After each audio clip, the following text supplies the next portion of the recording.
1년 가운데 가장 늦게 모여 예배하는 시간이 바로 오늘일 것입니다. 이 늦은 밤 하늘 아버지 앞에 잘 오셨습니다.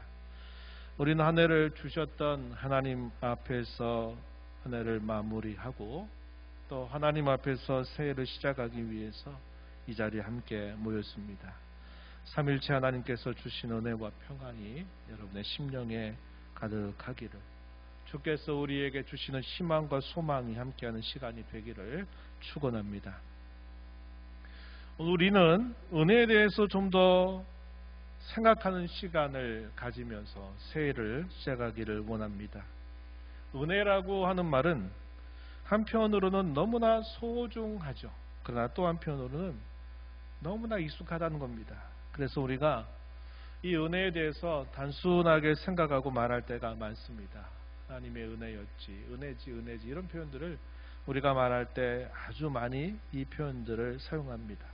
너무나 소중한 말이고 하지만 너무나 익숙하다 보니까 이런 말들을 우리가 자주 하긴 하는데 이 말이 갖고 있는 깊고 놀라운 의미를 우리가 잊어버릴 때가 많이 있다고 하는 것입니다. 은혜가 무슨 뜻입니까? 라고 여러분들에게 묻는다면 여러분들은 아마 이렇게 대답하실 겁니다. 그것은요, 값없이 주시는 선물입니다. 또 혹은 그것은 받을 자격이 없는 사람에게 베푸는 호의이기도 합니다. 이렇게 말할 수 있을 겁니다. 맞습니다. 맞는 말이에요.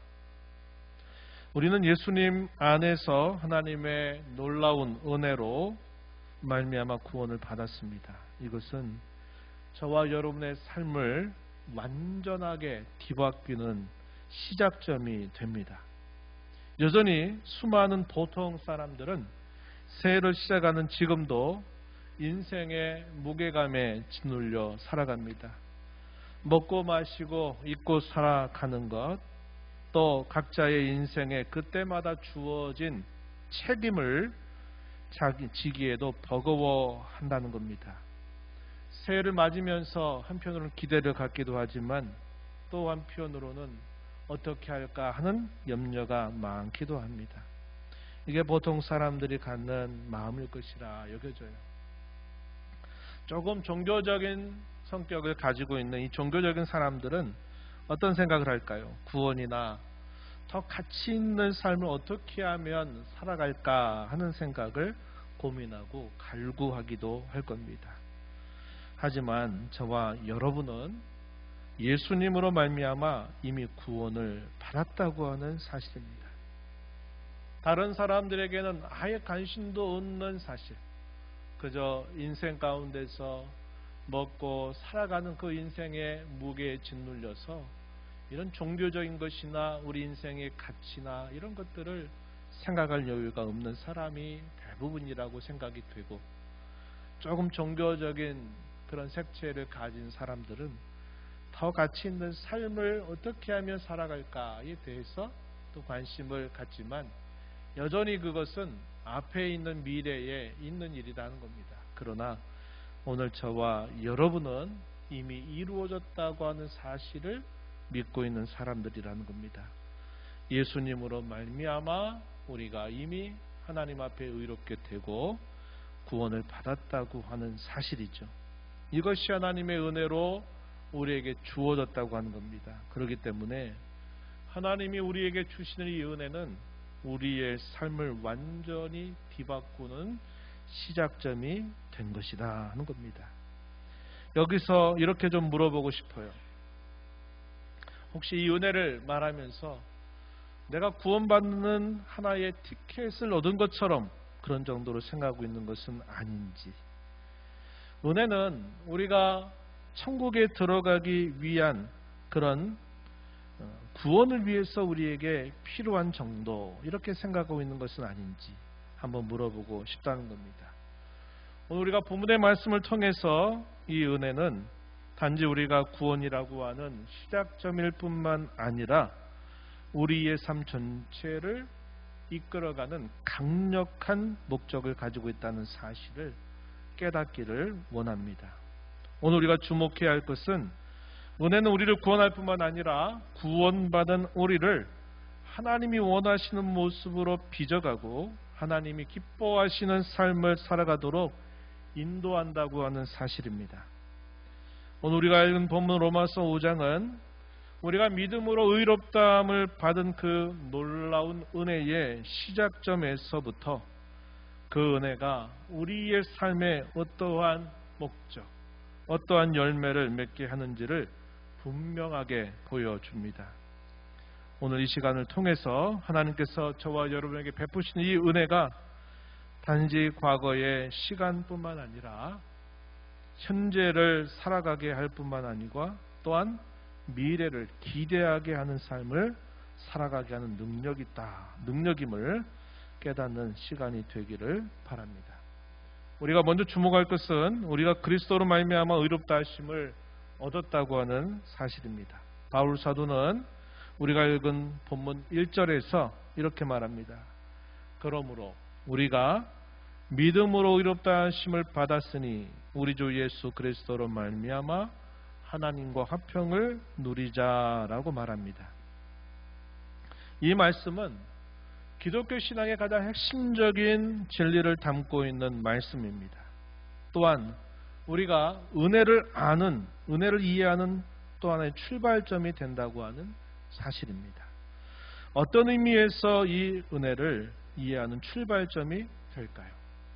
첫 번째, 의롭다 하심은 우리의 행위가 아니라 믿음으로 주어진다고 하는 것입니다. 우리는 죄인이기에 스스로의 노력이나 선행으로는 결코 의롭게 될 수 없습니다. 우리가 아무리 노력해도 이 죄의 속박과 굴레로부터 우리는 벗어날 수가 없습니다. 더더군다나 하나님의 거룩한 기준에 도달할 수 없습니다. 그런데 하나님께서는 우리가 죄인이었을 때 예수님을 이 땅에 보내주셨고 또 예수님께서 십자가에서 우리의 모든 죄를 대신하여 죽으심으로 우리의 모든 죄값을 다 치러주셨습니다. 그래서 누구든지 이 예수님을 나의 구원자로 믿고 영접할 때 하나님께서는 그 믿음을 보시고 우리를 의롭다고 선언해 주시는 겁니다. 우리가 이것을 두고 뭐라고 하느냐? 이것을 칭의라고 부릅니다. 다시 말씀을 드리면 우리가 의로워져서 하나님 우리를 의롭다고 하시는 것이 아니라 예수님께서 우리를 위해서 이루어 주신 그분의 의를 우리에게 전가해 주셨기 때문에 우리를 의롭다고 선언하신다는 것입니다. 두 번째는 이 의롭다 하심의 결과는 하나님과 화평을 이루게 해준다는 겁니다. 우리가 죄인이었을 때 하나님과 우리 사이에는 죄라고 하는 담이 있었습니다. 그래서 우리는 하나님의 진노 아래 있었고 하나님과 원수 관계에 놓여 있었습니다. 하지만 예수님을 믿음으로 의롭다함을 받는 순간에 우리의 죄의 담은 다 허물어졌고 하나님과 우리 사이에는 화평이 찾아왔습니다. 이제 우리는 더 이상 하나님의 심판을 두려워할 필요가 없어졌습니다. 죄책감과 정죄에서 벗어나서 하나님을 우리의 아빠 혹은 아버지라고 부르면서 그분과 친밀한 교제를 나눌 수 있게 되었다는 겁니다. 그러니 이것이 얼마나 저와 여러분에게 주어진 놀라운 특권이냐 하는 것입니다. 이와 같이 우리가 아무것도 한 것도 없이 오직 예수 그리스도를 믿는 믿음으로 말미암아 우리의 죄가 용서받고 의롭다 하심을 얻어서 하나님과 화평을 누리게 된 것이 은혜로 시작된 일이다 하는 사실을 알게 됩니다. 이러한 하나님의 은혜가 없다면 우리는 영원한 사망과 절망에 빠질 수밖에 없었을 것입니다. 이 은혜는 저와 여러분의 모든 죄를 덮고 새 생명으로 나아가게 하는 가장 근본적인 선물인 것입니다. 이제 우리가 주목할 두 번째 부분은 그 은혜가 우리의 삶을 이끌어간다고 하는 것입니다.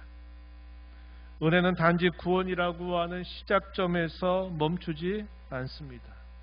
은혜는 우리를 구원할 뿐만 아니라 구원받은 저와 여러분이 하나님이 기뻐하시는 삶, 곧 목적이 이끄는 삶을 살아가도록 인도합니다.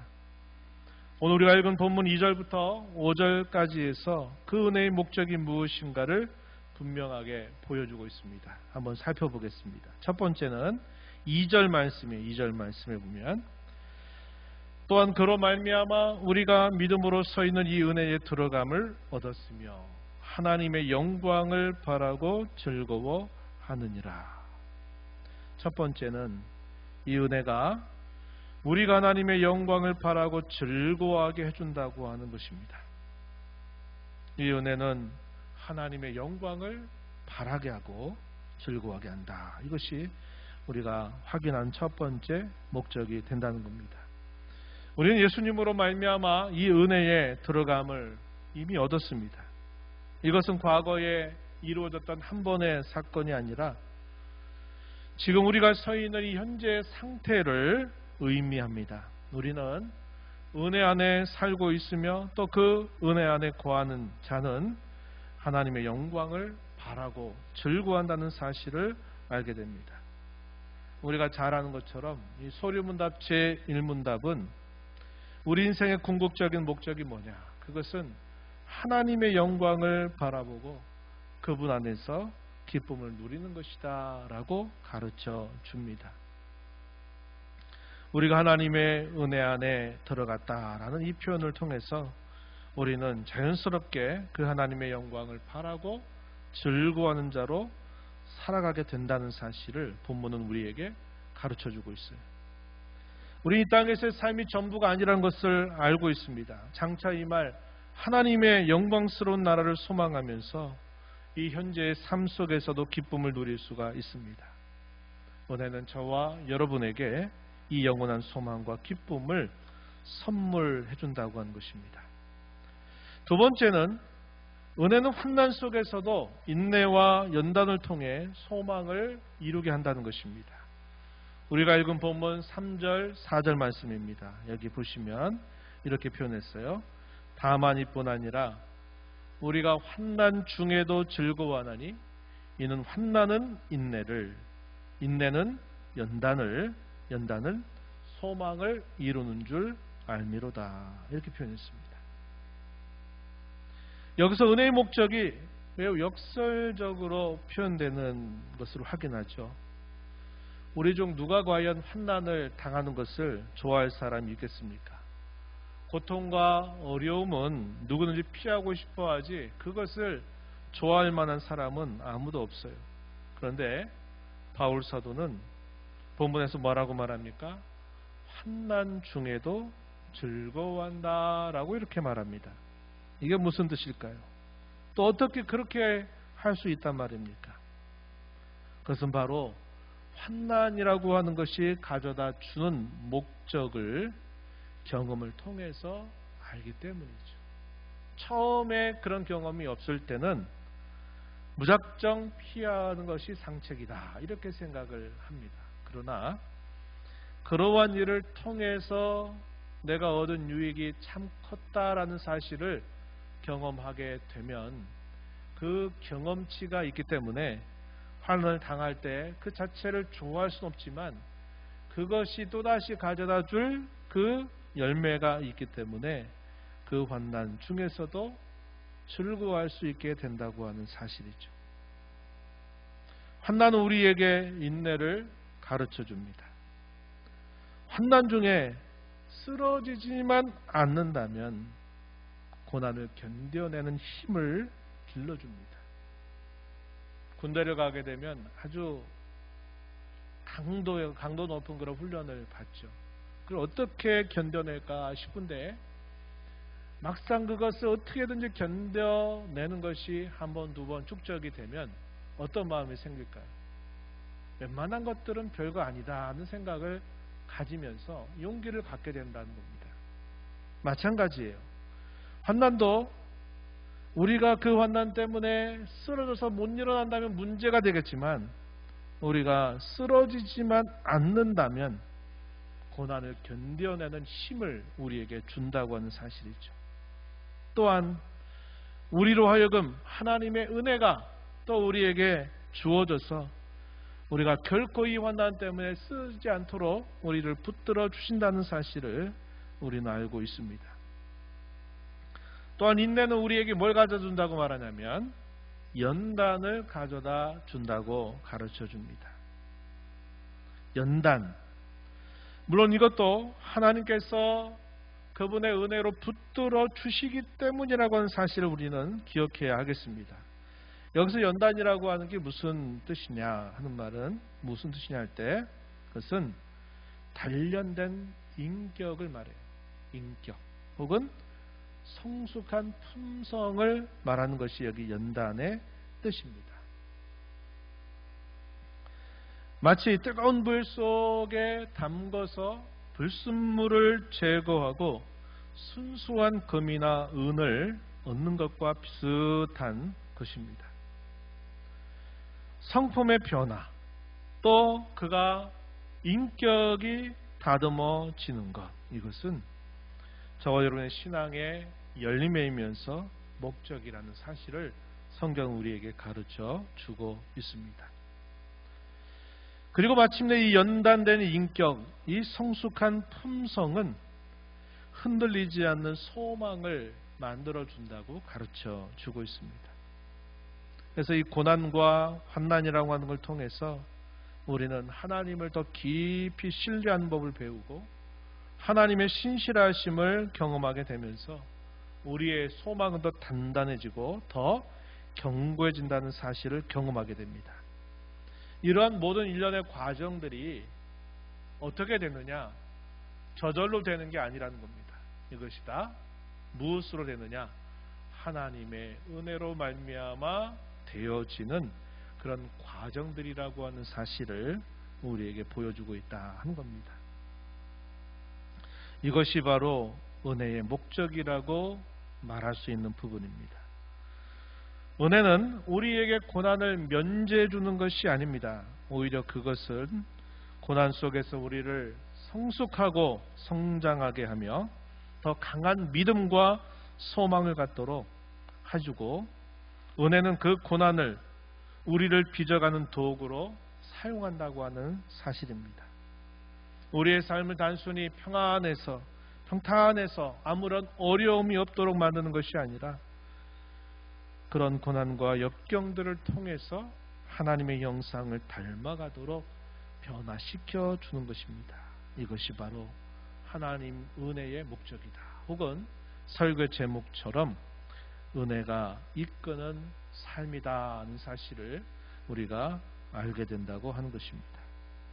마지막으로 우리가 꼭 기억해야 할 것이 있습니다. 그것은 은혜의 모든 과정이라고 하는 것은 성령 하나님으로 말미암아 부음받은 하나님 사랑에 근거한다는 사실입니다.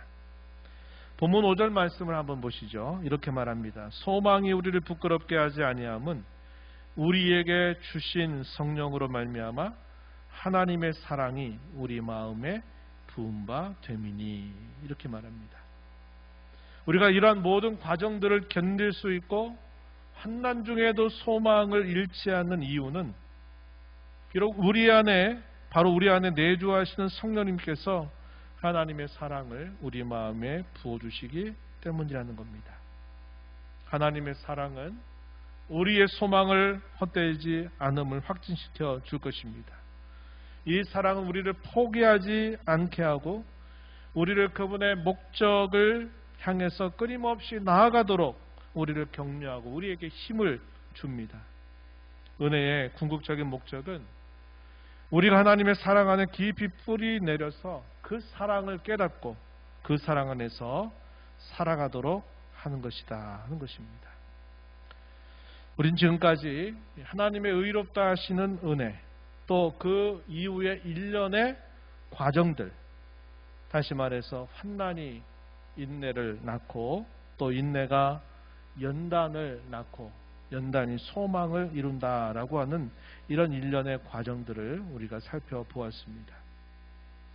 하나님의 은혜가 우리를 의롭다 하시는 것의 출발점이라고 하면 그 이후의 일련의 과정들, 그것은 은혜가 이끌어가는 목적이라고 하는 사실을 우리가 이 말씀을 통해서 확인하게 되는 겁니다.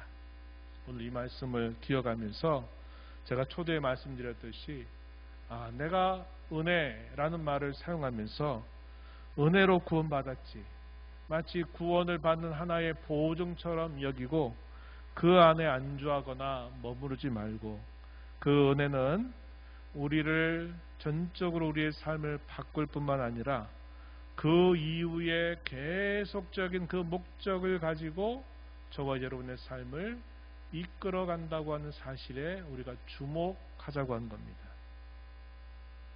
새해를 시작하는 여러분들에게 몇 가지 적용과 권면을 드리고자 합니다. 첫 번째는 매일매일 하나님과 화평을 누리시면서 또 새로운 한 해를 살아가시기를 부탁드립니다.